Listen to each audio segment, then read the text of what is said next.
Czytanie z księgi proroka Zachariasza. Tak mówi Pan.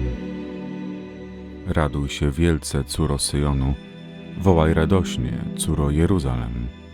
Oto król Twój idzie do Ciebie, sprawiedliwy i zwycięski.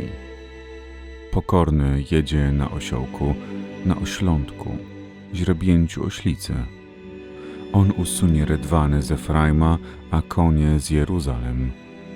Łuk wojenny zostanie złamany. Pokój ludom obwieści.